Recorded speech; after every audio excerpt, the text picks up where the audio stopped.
जैसे मैं बैंत खा रहा हूँ, डंडे खा रहा हूँ, वैसे तुम भी खाया करो। पौलुस ने ऐसा नहीं बोला। पौलुस ने ऐसा नहीं कहा लोगों ने मुझे पत्थर मारे, तुम भी खाया करो पत्थर। नहीं, सेवक आए, किसी ने किसी दूसरे की तरह काम नहीं किया। सबके काम यूनिक थे, सबकी पर्सनैलिटी अलग थी, सबके बोलने का तरीका अलग था, सबके काम करने का तरीका अलग था। कोई गुस्से वाले थे, कोई नम्र स्वभाव के थे, कोई दूसरों की बातें सह लेते थे, कोई नहीं सहते थे। हम पौलुस को देखते हैं, हम पतरस को देखते हैं, उसने नहीं सहा जब परमेश्वर की आत्मा के विरुद्ध झूठ बोला गया। जय मसीह की। ये वीडियो मैं बनाना तो नहीं चाहता था, पर परमेश्वर की आत्मा के द्वारा बहुत ज़्यादा मनन करने के बाद मुझे ये वीडियो बनानी पड़ रही है। मुझे परमेश्वर की आत्मा ने जो बातें बोली हैं वो मैं पास्टर लोगों को बोलना चाहूँगा।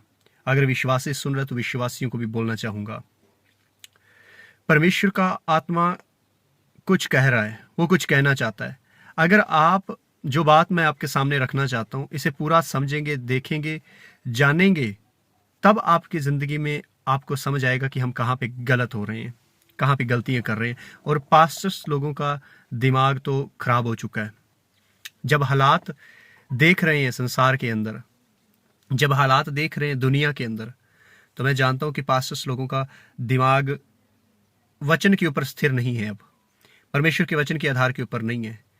अब आप ये भी बोल सकते हैं, आपको किसने हक दिया आप पास्टर्स के बारे में बोल सके। मैं खुद एक पास्टर हूँ, मैं खुद चर्च चलाता हूँ, मैं खुद सेवा कर रहा हूँ।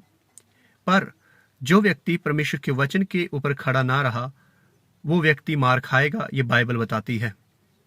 अब समस्या क्या है पास्टर लोगों की, दिक्कत कहाँ पे हो रही है, किस बात को लेके परमेश्वर ने मुझे प्रेरित किया। जब मैं परमेश्वर के वचन का अध्ययन कर रहा था, स्टडी कर रहा था, परमेश्वर के वचन ने, परमेश्वर की आत्मा ने मुझे अपने वचन में से बताया।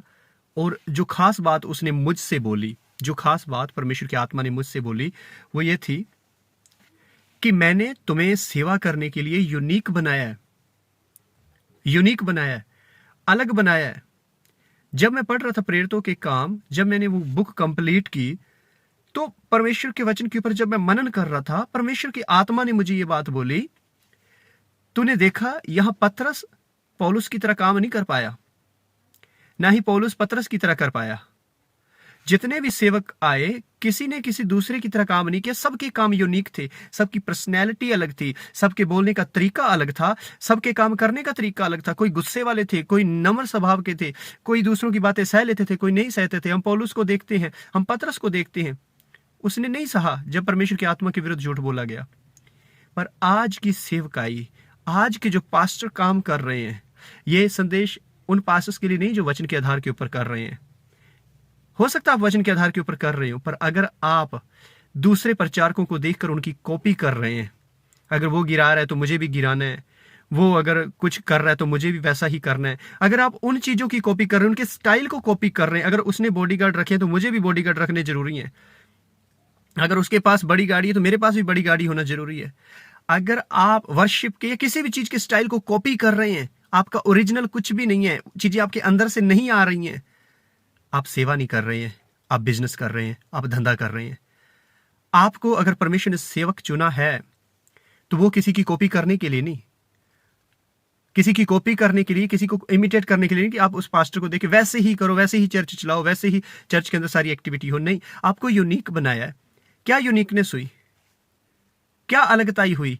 परमेश्वर ने आपको अलग बनाया, अलग तरीके से काम करें, उसमें परमेश्वर की महिमा को प्रकट करें कि परमेश्वर ने जो यूनिकनेस आपको दी है, जो यूनिक चीज आपको दी है, उसको लेके आगे चलें। इसका मतलब ये नहीं हम दूसरे पास्टर से सीख नहीं सकते, हम सीखेंगे। जो उनकी अच्छी बातें हैं हम ले सकते हैं अपनी जिंदगी के अंदर, हम उन्हें लागू कर सकते हैं। पर हूबहू उनको कॉपी कर रहा हूं, उनके स्टाइल को, बोलने के तरीके को, उनके जो भी चीजें वो कर रहे हैं उसको कॉपी करके मैं भी ऐसा ही करूं, मेरे पास भी ऐसा ही होना चाहिए, नहीं। सेवकाई किसी इंसान ने नहीं दी आपको, सेवकाई परमेश्वर ने दी है। परमेश्वर का काम है आप यीशु को कॉपी करें। पौलुस कहते तुम मेरी सी चाल चलो। पौलुस ने ऐसा नहीं कहा जैसे मैं काम करता हूं, मतलब जैसे मैं बैंत खा रहा हूं, डंडे खा रहा हूं, वैसे तुम भी खाया करो। पौलुस ने ऐसा नहीं बोला। पौलुस ने ऐसा नहीं कहा लोगों ने मुझे पत्थर मारे, तुम भी खाया करो पत्थर। नहीं, पौलुस कह रहा जैसे मैं चाल चलता हूं, उसका आत्मिक जीवन, उसका चाल चलन परमेश्वर के साथ कैसा था, उसकी कॉपी करने की बात कर रहा है पौलुस। हमें चाल चलन परमेश्वर के वचन का कॉपी करना है, जो वचन के अंदर दिया गया है। आप दूसरों की कॉपी करके अपने आप को खतरे में ना डालें, नहीं तो आपकी सेवकाइयां बंद होने में ज्यादा टाइम नहीं लगेगा।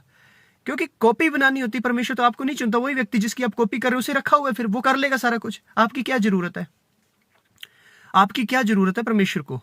परमेश्वर की सेवा में। जब उसने कॉपी ही बनानी है तो कॉपी क्यों बनाएगा परमेश्वर? उसी ओरिजिनल आदमी को जिसकी आप कॉपी कर रहे हैं या जिन चर्चेस की आप कॉपी कर रहे हैं उनको ही रखने दो वहां पे। नहीं, आपको कुछ यूनिक करने के लिए परमेश्वर ने बुलाया है, आपको कुछ यूनिक करने के लिए परमेश्वर ने चुना है। तो इसलिए हो सकता है मैं थोड़ा हार्श बोल रहा हूं, पर ये रियलिटी है, ये रियलिटी है, ये सच्चाई है। आप अगर पास्टर हैं, आप मेरी बात को ध्यान से सुने। अगर एक पास्टर मेरी आवाज को सुन रहा है, आप इस बात पे ध्यान दें। क्या परमेश्वर ने आपको अभिषेक नहीं दिया? क्या आपको परमेश्वर ने नहीं चुना? अगर परमेश्वर ने चुना है तो उसके अनुसार काम करें। सेवकाई के लिए विजन, तरीके, प्लान्स, योजनाएं सारी परमेश्वर देगा। किसी दूसरे को कॉपी करके सेवा ना करें, आप खतरे में पड़ेंगे, आप खतरे में पड़ेंगे। दूसरे की कॉपी करने के लिए परमेश्वर ने नहीं चुना आपको। आप अपना लेकर आए, ओरिजिनल लेकर आए। आपके पास अगर थोड़ा है ना, उसको ही लेकर आए, नो इश्यू, कोई दिक्कत नहीं है। पर परमेश्वर आपके अंदर ओरिजिनल देखना चाहता है। परमेश्वर आपके अंदर जो असली है उसको देखना चाहता है, किसी की कॉपी नहीं देखना चाहता। कॉपी करना बंद करें, अपना ओरिजिनल लेकर आए। ये ऐसे चर्च चला रहा है, वो ऐसे चला रहा है, वैसा चलाने से मतलब नहीं होगा, वैसा करने से मतलब नहीं होगा। परमेश्वर आपको ब्लेस करना चाहता है। परमेश्वर हर एक व्यक्ति की, हर एक पास्टर की सेवकाई बढ़ाना चाहता है। पर यह तब होगा जब आप अपने अंदर यूनिकनेस लेकर आएंगे, और टाइम के अनुसार परमेश्वर बढ़ाएगा, परमेश्वर सेवकाइयों को उठाएगा। परमेश्वर का राज्य है। आप अपने तरीकों के लिए परमेश्वर के आगे प्रार्थना करें, और परमेश्वर का आत्मा आपको नई योजनाएं देगा, नए प्लान्स देगा। वचन को अध्ययन करें, परमेश्वर के वचन आपको नई योजनाएं, नई जो भी प्लान्स आपने बनाने, जिस तरह से आपने सेवकाई करनी, उसके बारे में परमेश्वर आपको तरीके देगा। पर कृपया करके एक परमेश्वर का दास होने के नाते मैं आपको बोल रहा हूँ, किसी की कॉपी ना करें। परमेश्वर ने आपको यूनिक बनाया है, आप यूनिक रहें, आप यूनिक रहें। जिस सेवा के लिए आपको चुने आप वैसे रहें। पौलुस ही रहा, पतरस ही रहा। पतरस तो ये बात बोलता है कि हमें पौलुस की लिखी हुई बातें कुछ समझ में नहीं आती हैं। कारण क्या है? उसने बुरा भला नहीं बोला, उसने बोला समझ में नहीं आती, कुछ अलग चीजें हैं। पौलुस के अंदर कुछ यूनिकनेस थी, अलग थी। पतरस के अंदर जो खास चीजें थी वो अलग थी। आपके अंदर जो खास बातें परमेश्वर ने दी हैं वो अलग दी हुई हैं। आप उसे सामने लेकर आए। हम सारे एक जैसे नहीं हो सकते हैं। एक जैसे होने के लिए परमेश्वर ने हमें नहीं बुलाया, अलग अलग तरीके से, ताकि मसीह की देह उन्नति करे। जहां पे एक दूसरे की हमें जरूरत है, हम मिल के परमेश्वर के कार्य को कर सके, इसलिए परमेश्वर ने बुलाया है। इधर उधर देख के ना चलें, परमेश्वर के वचन को देखते हुए आगे बढ़ें। मैं आशा करता हूं आप समझ चुके। अगर आपने यहां तक देखा है तो आप भी अपनी राय कमेंट में दें कि आप क्या सोचते हैं इसके बारे में। मैं आपके कमेंट का इंतजार करता हूं। परमेश्वर के सामने आपके लिए प्रार्थना करता हूं कि परमेश्वर सभी पास्टर्स को, जितने भी पास्टर्स उसकी सेवा कर रहे हैं, सभी को अपनी नई योजना दे, नए प्लान्स दे, कि परमेश्वर उन चीज़ों के अंदर आपको अनुग्रह दे कि आप अलग तरीके से, अनोखे तरीके से परमेश्वर के वचन के अनुसार सेवा करें, उसके आत्मा के अनुसार सेवा करें, और ना किसी की कॉपी करें। परमेश्वर की सिर्फ यीशु मसीह की कॉपी करें, यीशु मसीह के वचन की कॉपी करें बस। और वो यूनिकनेस आपके अंदर लोगों को नजर आए और आपकी सेवकाइयाँ फ्लोरिश होती जाएं। यीशु मसीह के नाम में आमीन।